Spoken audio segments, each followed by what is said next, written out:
Prepare to challenge everything that you thought you knew about personal preferences and satisfaction as we delve into the life of today's guest, who declares size does matter most. This is a conversation you won't want to miss. Welcome back to the Size Queen Society podcast, where we explore the fascinating world of preferences, pleasure, and personal stories. I'm your host, Adreena Winters, and today I have the pleasure of chatting with Harleyy Heart. A well-known advocate and enthusiast of the size queen lifestyle, Harley has been embracing her size queen identity for over a decade and is here to share her insights and experiences with us. Welcome. I am happy to be here, honestly. I'm so happy to have you here. I can't believe today's the first day I've met you. First day. But I'm like, I feel like I've known you forever. We're just like the same person.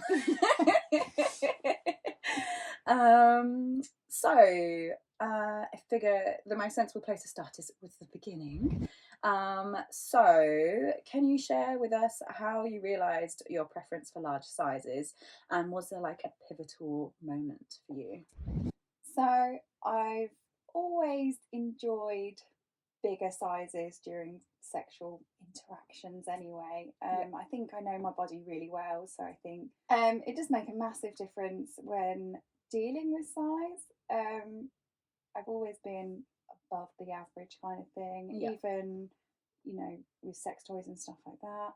And that's probably why there is no 3-inch dildo, guys. Get that one for free. A pivotal moment, I think, for me was when I was hitting double figures. I'd always consistently been with 7 or 8, and it was good sex because I would not tolerate terrible sex.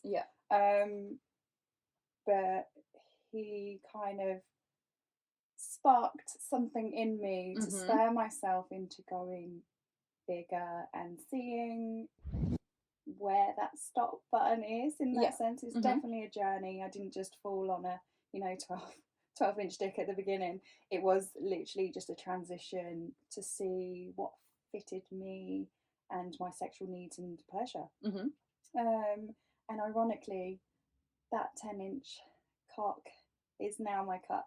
So how the tables have turned. Yes. So yeah, I think that was the pivotal moment for me, where I was like, I want to see how big I can go, really.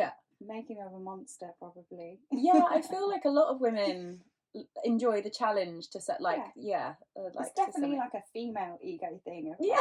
Lots of guys are like, brace yourself, hun, I'm going to split you in two, and you're like, not really, because that's not how biology works. But also bring it on. I'm ready. So I was kind of the opposite, actually. My very first boyfriend's nickname for his penis was Mr. Porky. Nice. So I just started big and just was like, well, I can't go back from this. No, you can tell. You can tell. The bar's been set and you're just levelling up every single time. So, are there specific characteristics that you look for in a well-endowed partner? I have a handy tape measure here if you have specific inches. Specifics. Obviously, my cuck is 10 inches. He still suffers from the SPH. There's the 10 inches. Just a lot. Visual reference here. It's not just the big dick. I think the mentality as well. I'm a dominant woman. I know what I want and those kind of specifics. So I think attitude and mentality is really important to me. If somebody's got a massive cock but they're going, oh, I'm going to ruin you, this, it's kind of a little bit off-putting for me. So I want somebody to respect how I value myself. I do love a gentleman. A well-endowed gentleman that knows how to use it. He's not just going to slam it in. Wants you to be having a good time. It's about the pleasure first, and it's the focus. So definitely that. Yeah, I completely agree. There's nothing. A big dick's so wasted on a man that doesn't know how to please a woman. Absolutely. No. But then also those women that have not told them, like, come on, I can guide you. I'm the best tutor for you to explore a female's body because I am. the vagina wearer. I do have this, you know, not everything's going to suit every single woman. Yeah. We are all individual, and exactly the same for the men as well. I appreciate that if someone's like, yeah, I don't like this or this, this, and this. Some guys love having their balls pulled. Yeah. Others are like, oh my god, no. No, I'm not about that. Yeah.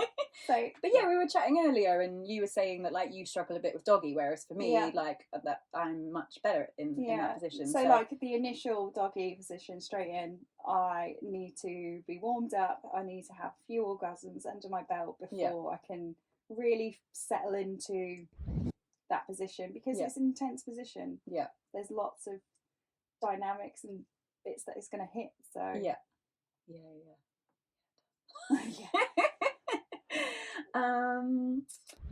Can you share a memorable experience that really stands out due to the size factor involved? A memorable one. I think it will always be my first ever interracial experience. I'm going to say it. This was the one that kind of concrete cemented my curiosity, validated it, progressed to acceptance of I had a preference, and it was interracial. Yeah.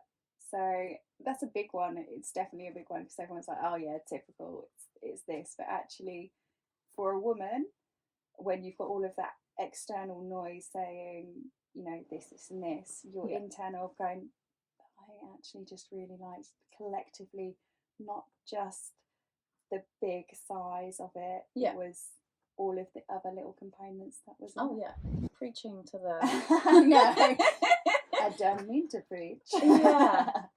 Like just attitude and just the whole package is just, and also the aesthetic, but like it just, I always find it so weird that you're not allowed to have a type that's but everyone's got preference for food, or you know, or how they would like to, or I like blondes, but I like boobs, or this is this, but when you go straight hard into I like a big black cock, outrage from everyone. So yes, very much outrage. Oh, I can't open my questions. It's like no. Okay, so that's kind of interesting from what you're saying about people like being like, no, you're not allowed to like that. What are some common misconceptions people have had about you being a size queen? I had one recently from, I don't know whether it was a fan or a troll. I'm just happy they were there and having their input, their value too. We're all noisy, we've all got opinions. It was, you look really submissive fucking a black dude, and I was like, because I had sex and I was enjoying it. God, what a crazy notion. I'm a dungeon mistress as well, so heaven forbid the dungeon mistress has her preference and actually has sex. And it's good, and she wants every fucker to watch. So I think that's one of the things that you're like, you're watching something, but you've always got your opinion on it. Why don't you ask? You like it, ask. What that person's about. Everyone's going to have their individual things about them that they enjoy.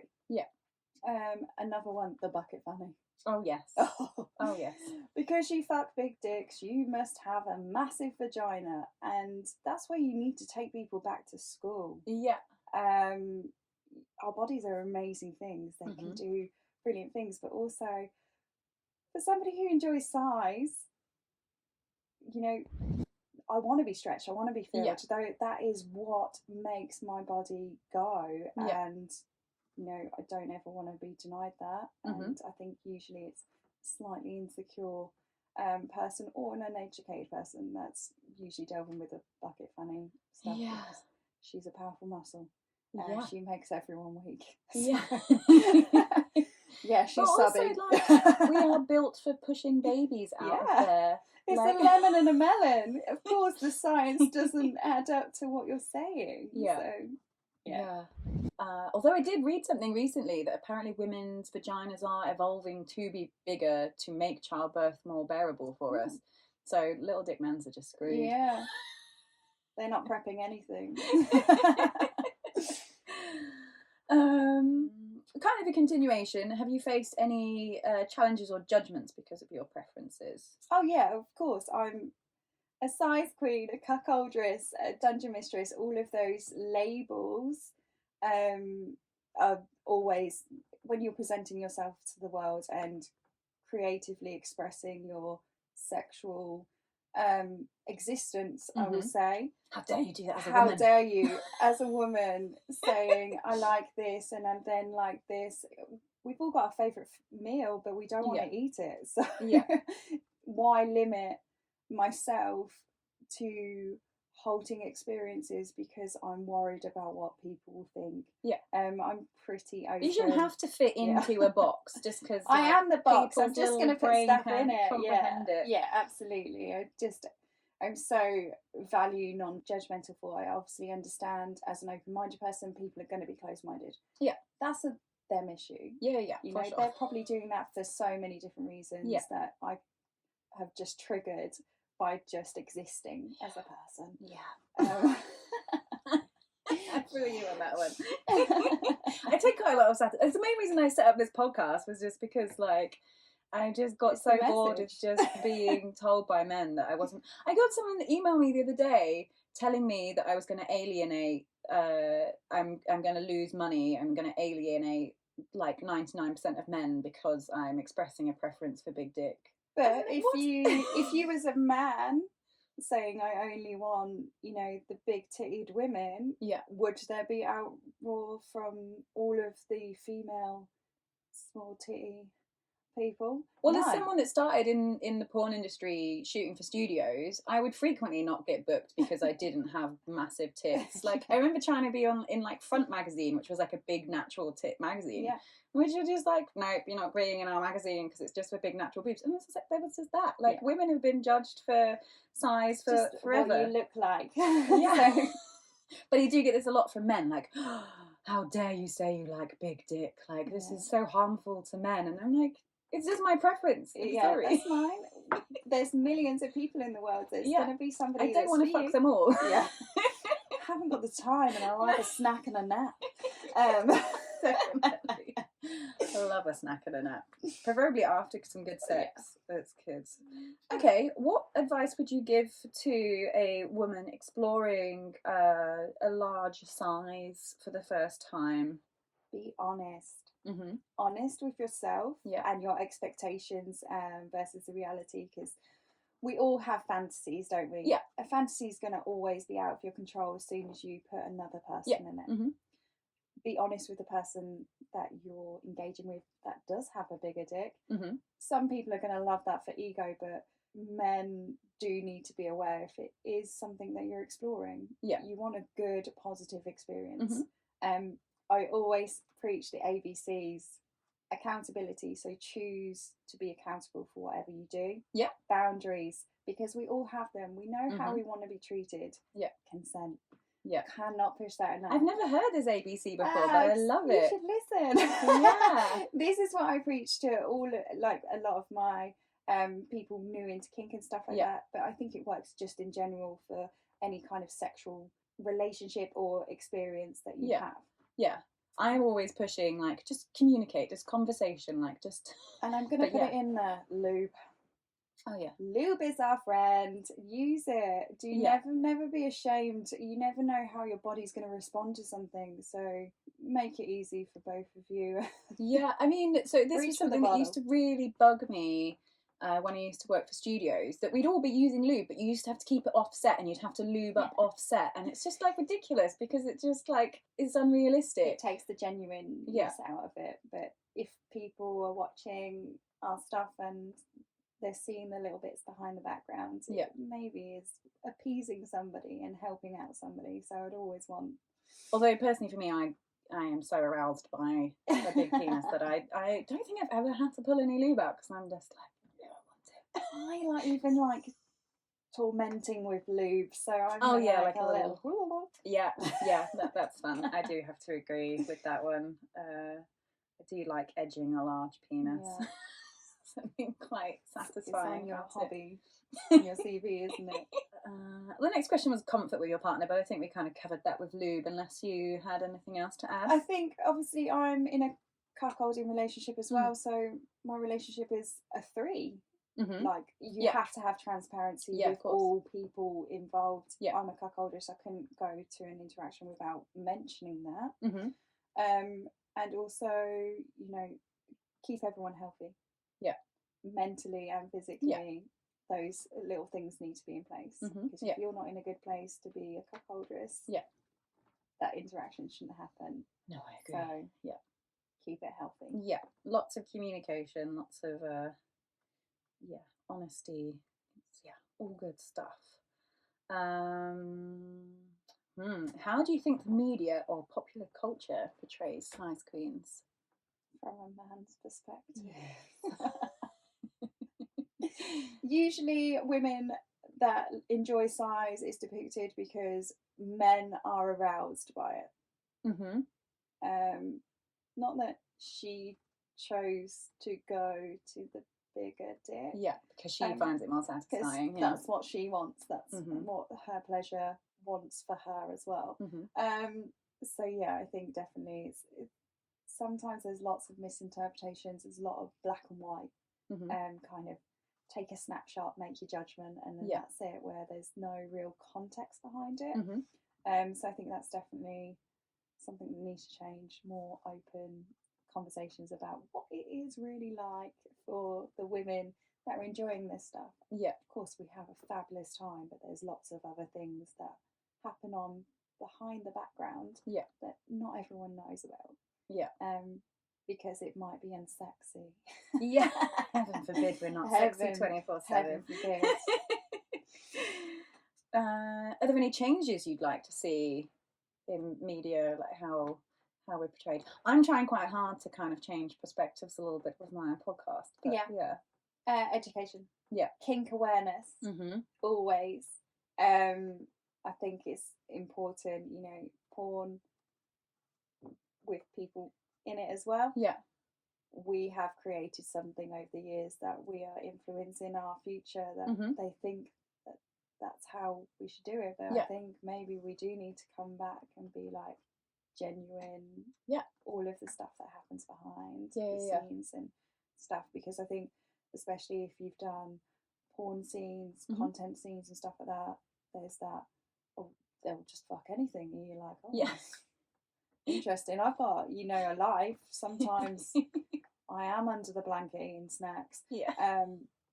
But yeah, I think to steer away from not being sexy, but being beneficial and having the right conversations. You know, every person's an individual. Yeah. People will be doing it for different reasons. Yeah. So for sure, definitely. Mostly because we're exhibitionists. But yes. It's fine. Yeah, I did have something I was going to add, but then I don't know, I'm just so captivated by your answers. I'm just like, oh, I've forgotten what I was going to say now.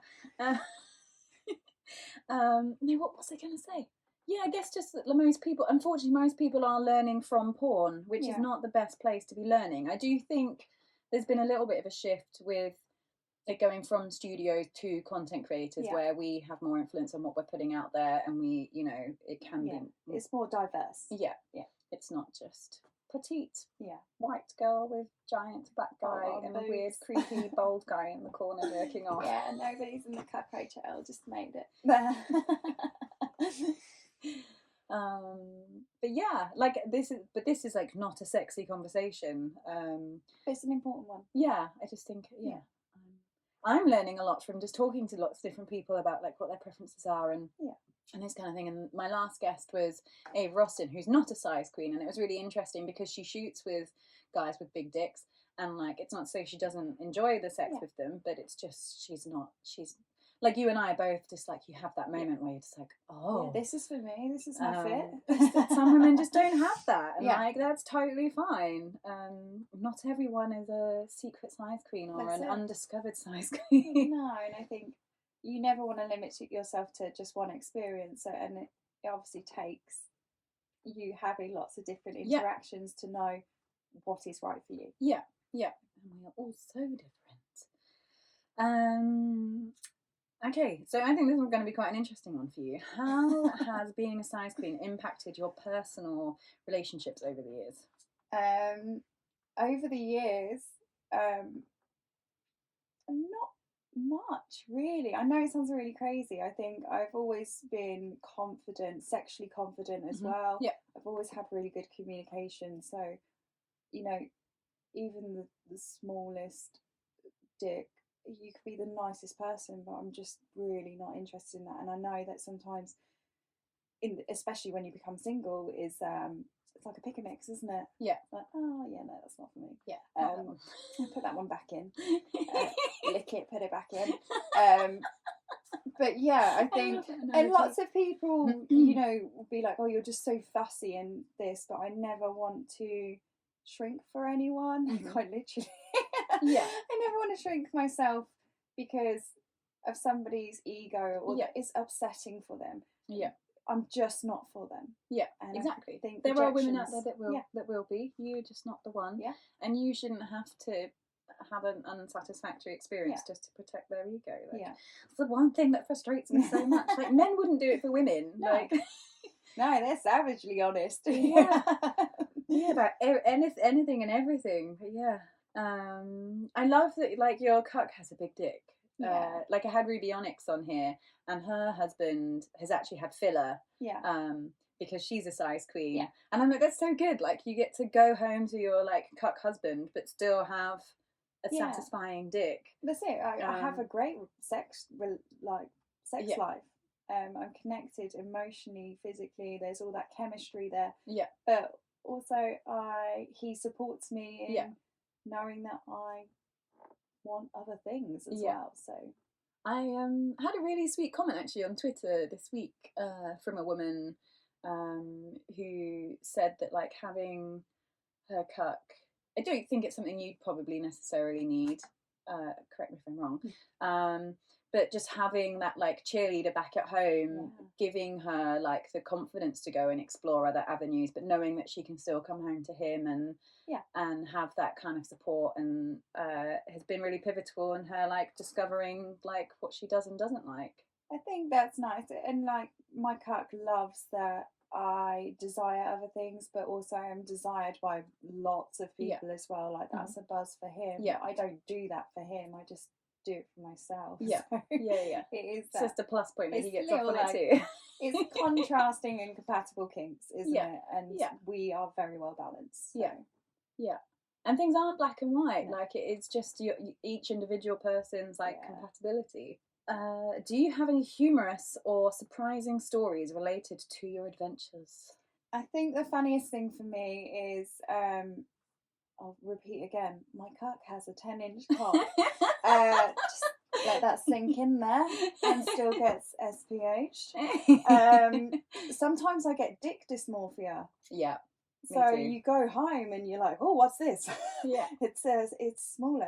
Have you done something different? Like, because it also feels different when you've been with somebody else. There's a sexy kind of turn on from, like, just knowing that you've been somewhere else, and you've had great dick, and you've had lots of orgasms, and you're buzzing, and then somebody is equally as attentive to you at home. You're just like, oh, well, that was easy. Slip that in. Yeah, I found it. Cool. So yeah, I think dick dysmorphia is probably the funniest thing that I have to kind of deal with. Yeah. And also, he's got a 10-inch cock. Yeah. And so he's my average, which is so distorting for me. Because 5.5 inches is what's deemed as average. So but for my average and my normal, your baseline, my safe dick, because we don't talk about this enough, do we? My safe dick is 10 inches. He's the one that fits. On a reg. But yeah, it's definitely wild, and I know that, like, even some of the SPH boys get that kind of sense of, like, even if, especially the ones that want SPH and they're above average. Yeah, which I get a lot. It's conflicting for them, but they've managed to convert it beautifully, turn it into something that they're enjoying. Okay, I'm interested to know what you think of this. I did tell you a name for mine earlier. If you could give a nickname to your ideal size, what would it be and why? Forehand shuffle. Forehand shuffle? You know what? Oh. This. Oh, this. okay. 4-hand shuffle. Oh, I was like, you only have 2 hands. Where? I can make this work.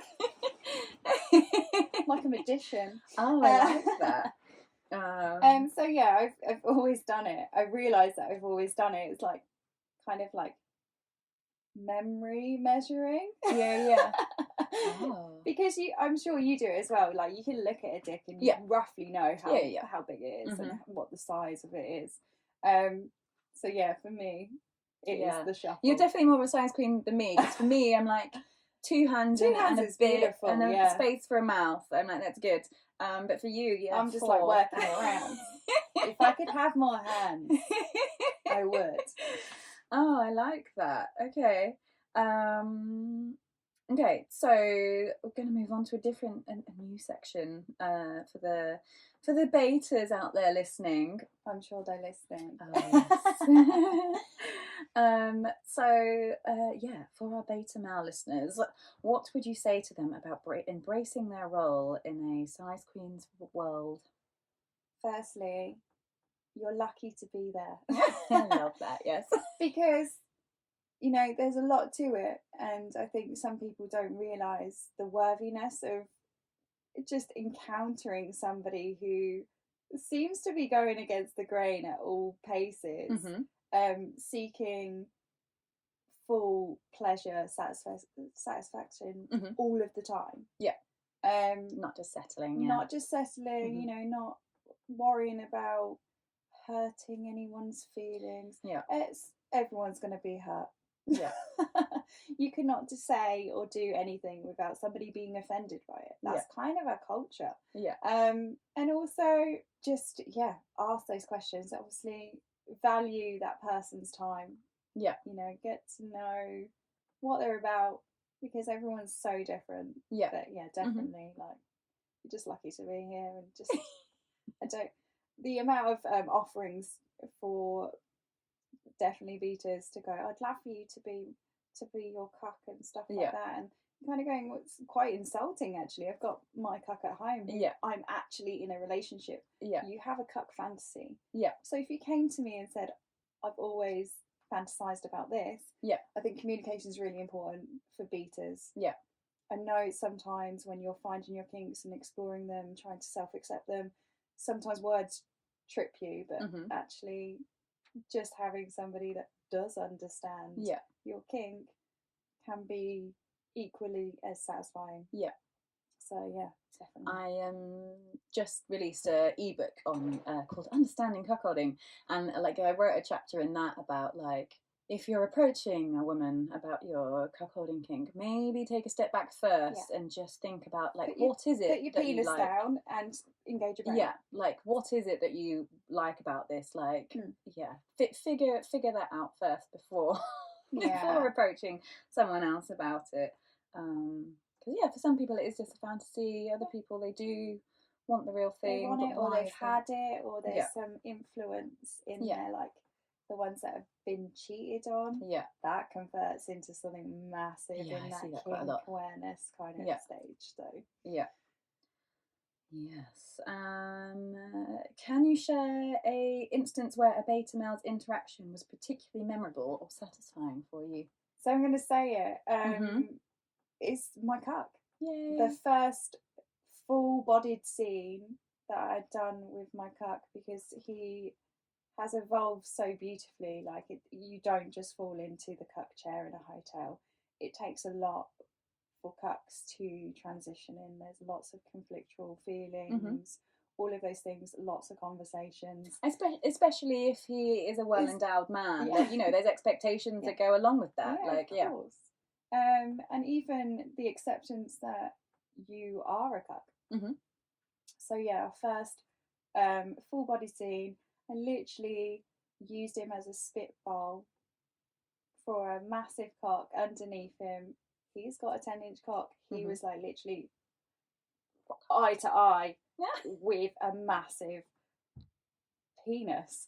And you know, some people go, oh, you know, that looks big, and you're like, when it's face to face with you, it's obviously going to be daunting. So we had some wicked conversations from that. Okay. Like just I wanted to know what his perception of it was, and his experience as well as my own. Yeah. He knows my body really well. Yeah. He knows that there's no faking anything, and whatever that person's doing is good.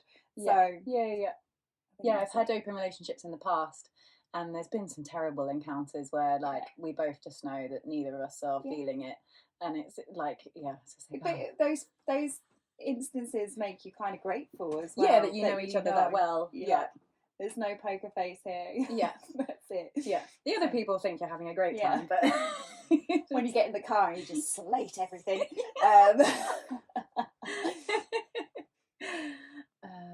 How do you view the dynamic between a size queen and beta males, especially in the context of size and dominance? I don't even know what I mean by that question. Do you?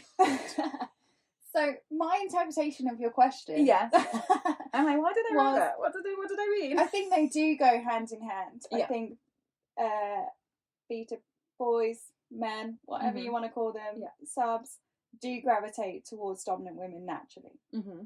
They gravitate to them being that almost so close that you could grasp them, but you know that they'd never be for you because they're just simply not interested. Yeah.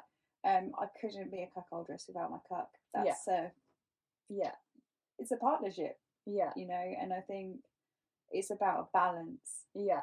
Although I have to disagree with you a little bit. I feel like betas that have accepted their place find dominant women attractive. Yeah. I find that beta men that are struggling to accept their place would rather take advantage of a woman that's maybe more impressionable or for whatever reason, which I don't like. It really gives me the ick when you've just got these creepy men that try and exploit women because they can't handle a real woman. Do your sub work. You know, acceptance is one of the biggest things that anyone's ever going to need. You're going to have some kind of hierarchy of power. And just find your place. If you can't do that, you just need a little bit more work. I love converting them. I love the ones that troll me to start off with online, and then like 6 months later they subscribe to my OnlyFans. Amazing super fans. You know, if we could all convert trolls, because they are committed. Yeah, they do become the super fans. You are right. It's interesting. I'm like, yes, I got you. Or just made you think. You think with your extremist view that you're you know, would you want me to approach you in the same manner? Like, no. Like, I'm here just doing my own little thing. You've got every right to say, express an opinion. Everyone's got one. Is it going to really make any difference? So I wouldn't even waste your time on those ones. So that is the end of my questions. Do you have anything that you want to add or address? No, I massively appreciate being here. Thank you for coming on. And I think we're so in line that obviously we've had lots of conversations briefly. I'm gonna go back and be like, I wish I'd said this, but I love this. I love this life for myself. It is my truest, happy, satisfying point of being. So I'm never going to deny myself. And a lot of the lovely comments I get on this podcast, just like, it's just so nice to just hear women just being able to talk honestly and like just be really candid and just like I think we've been pretty candid. You can't help it. I'm sure we've offended some people. Put it on the bottom. We like the popularity under the thing that we're probably going to briefly read and then put it out of our minds. Resilience of a woman that knows what she wants is amazing, and I think people need to appreciate that as well. So I need more women to kind of get to that point, please. Cool. Well, I'm just going to wrap things up there then. So I'd love to thank you for being so honest and sharing your journey with us today. I've really enjoyed getting to know you. It's been really good. Don't forget to subscribe to the Size Queen Society podcast. Also, I love hearing from you guys, so please do leave me a comment if you have any of your own stories or questions. Or maybe even a suggestion or to discuss a topic on the next podcast. Do drop me an email at hello@sizequeensociety.com. And make sure to tune in next month, where I will be diving into more intriguing aspects of size queen preference and experiences. Bye for now. Bye.